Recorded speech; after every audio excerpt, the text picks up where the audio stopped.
கிருஷ்ணர் இன்னமும் உயிரோட இருக்க ஒரு கோயில் பற்றி உங்களுக்கு தெரியுமா? இந்த கோவிலில் இருக்க கிருஷ்ணருக்கு டன் கணக்கில் சாப்பாடு வைக்கிறாங்க. ஆனாலும் அந்த சாப்பாடு ஒரே இரவுக்குள்ள காலியாயிடுது. கிருஷ்ணரே அந்த சாப்பாட்டை சாப்பிட்டு முடிச்சாரு. காரணம், இங்கே இருக்கிற கிருஷ்ணர் அவ்வளோ பசியாக இருக்காரு.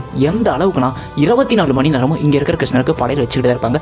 2 நிமிஷம் தவிர அந்த 2 நிமிஷம் மட்டும்தான் அந்த கோயிலே சாத்துவாங்க. அந்த கோயில் சாத்துற நேரம் மட்டும்தான் கிருஷ்ணருக்கு சாப்பாடு வைக்க மாட்டாங்க. மற்ற டைம் எல்லாமே கிருஷ்ணருக்கு சாப்பாடு படையில் வச்சுக்கிட்டு தான் இருப்பாங்க. அது மட்டும் இல்லாமல் அந்த 2 நிமிஷம் கதவு சாத்துறாங்க பார்த்தீங்களா, அந்த டைமில் கூட கையில் கோடாரியோட ஒருத்தர் அந்த கதவை திறப்பாரு, கதவு சாத்துவார். காரணம் என்னன்னா, அந்த கதவு அந்த டைமில் திறக்க முடியாமல் போனால் கிருஷ்ணருக்கு பசி அதிகமாயிரும், ரொம்ப பெரிய பிரச்சனைகள் வரும். அதனால கதவு திறக்க முடியலன்னா கையில் வச்சிருக்க கோடாரி வச்சு அந்த கோயிலோட கதவை அடிச்சு உடைப்பாங்க. இந்த கோவில் 24 மணி நேரமும் திறந்திருக்கும், மூடவே மாட்டாங்க. அதுக்கு பதிலாக 2 நிமிஷம் மட்டும் நடைய திறந்து மூடுவாங்க. அது வந்து சம்பிரதாயத்தின் அடிப்படையில் தான் கோயில் திறந்து மூடணும் அப்படிங்கிறதுக்காக மட்டும்தான் அந்த 2 நிமிஷம் கூட திறந்து மூடுறாங்க. இந்த கோவில் தான் கிருஷ்ணர் இன்னமும் உயிரோட வாழ்ந்துட்டு இருக்காரு. காரணம், இங்க இருக்கிற கிருஷ்ணருக்கு படையில் வைக்கிறாங்க பாருங்க 24 மணி நேரம். அந்த படையில் சரியான இடத்துல வைக்காம போயிட்டாங்களோ, இல்ல சாப்பாடு வைக்காம போயிட்டாங்களோ, அங்க இருக்கிற கிருஷ்ணர் சிலை அப்படி சுருங்கி, அப்படி ஒரு மாதிரி பெருசா இருக்கிற சிலை அப்படி சுருங்கி ரொம்ப சின்ன போயிடுமா.